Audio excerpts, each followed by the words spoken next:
Okay, so here we are with yet another Masters of the Universe, Masterverse, Revelation figures, and this is Fisto, heroic master of hand-to-hand combat, just like on the original figure. He's got the same tagline and everything.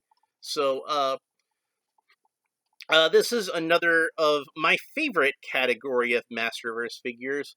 Figures that I didn't get a chance to buy in the Masters of the Universe Classics collection. So here I have another figure that is pretty much in scale with it, and I think will look good with those Classics figures. Wow, that is a long subtitle.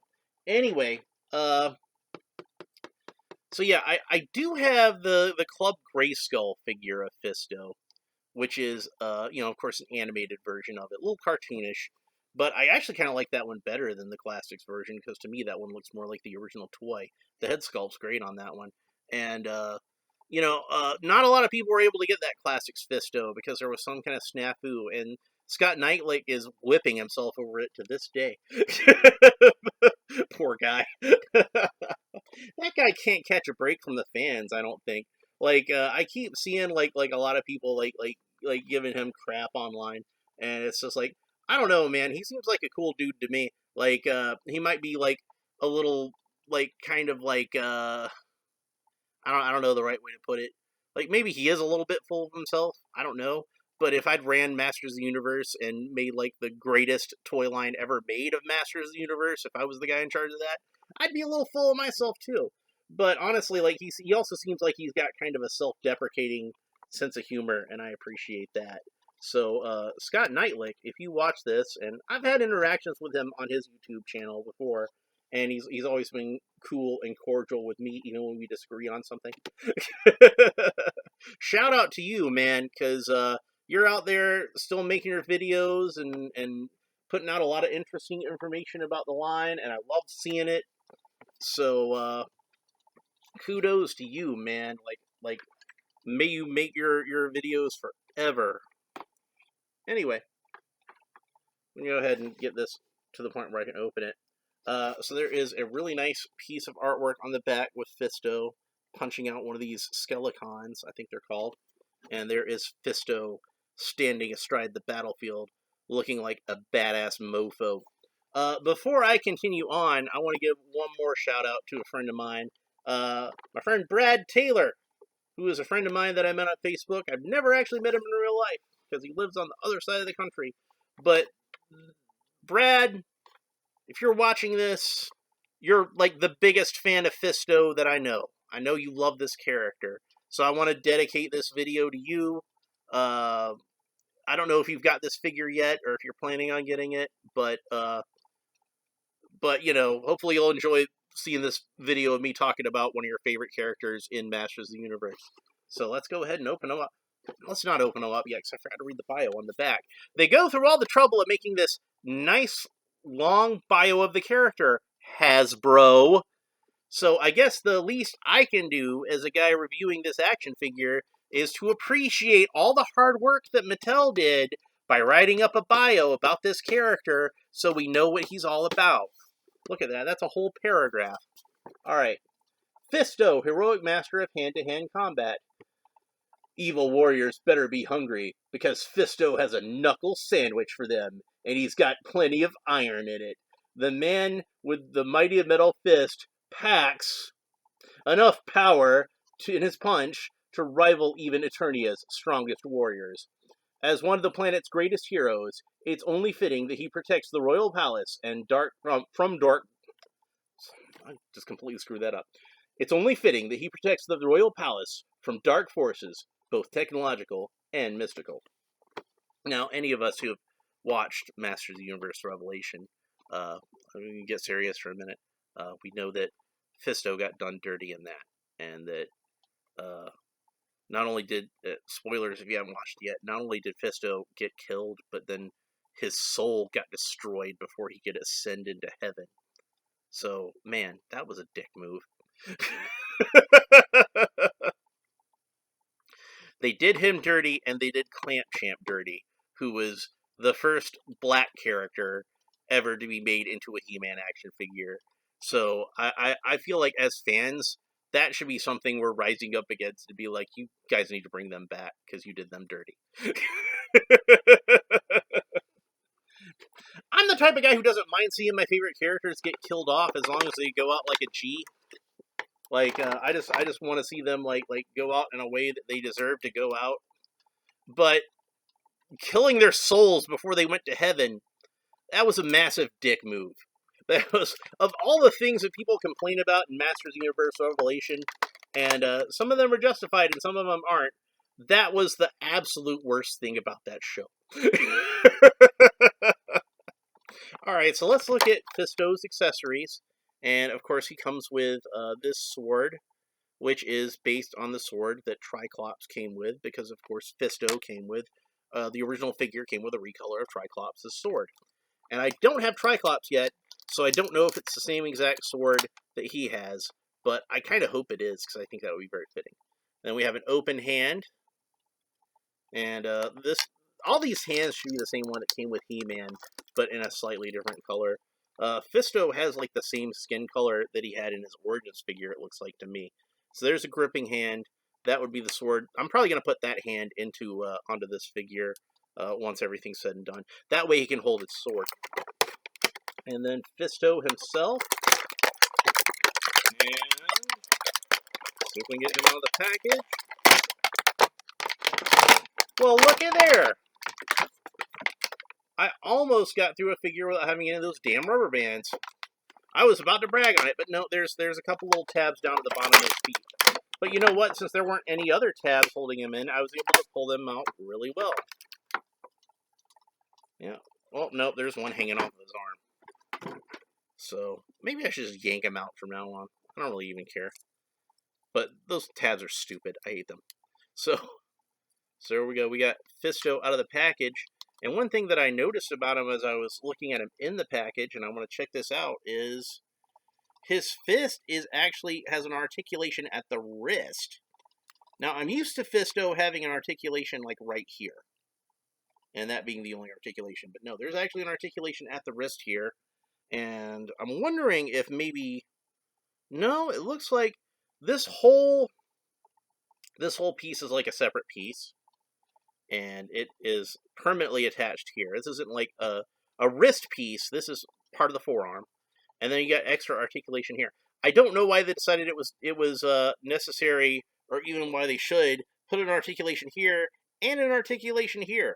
Because they both serve the same exact purpose. So he only really needs to have one of those points of articulation. This would be where, oftentimes, if I saw this, I would be like, this is unnecessary, but they went the extra mile, and I appreciate it. But this is also a case where, like, I don't understand why they went the extra mile, because it doesn't bring anything new to the part. Usually when I say that, it's because they did something really cool that made the figure better. But this doesn't make the figure better. It doesn't make him worse. It's a lateral move. So I don't know why they put the effort into it. It's a strange choice. The only thing I can figure is maybe they want to reuse this whole forearm piece for Jitsu. When they do Jitsu.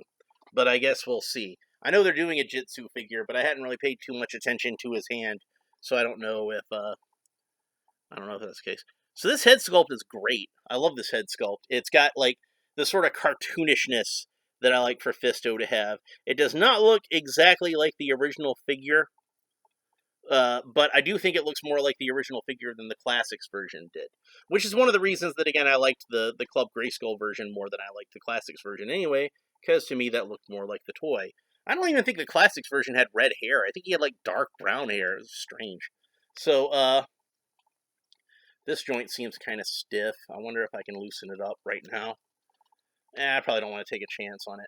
Never, ever put undue pressure on the joints. Don't try to force them. If it won't move, use a hairdryer or some hot water, and that should soften up the plastic enough so it should move.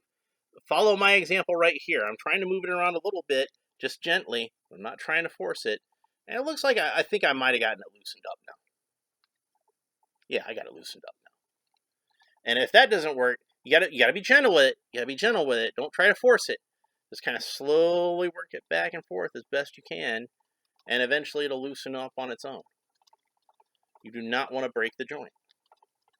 But that's how we do that.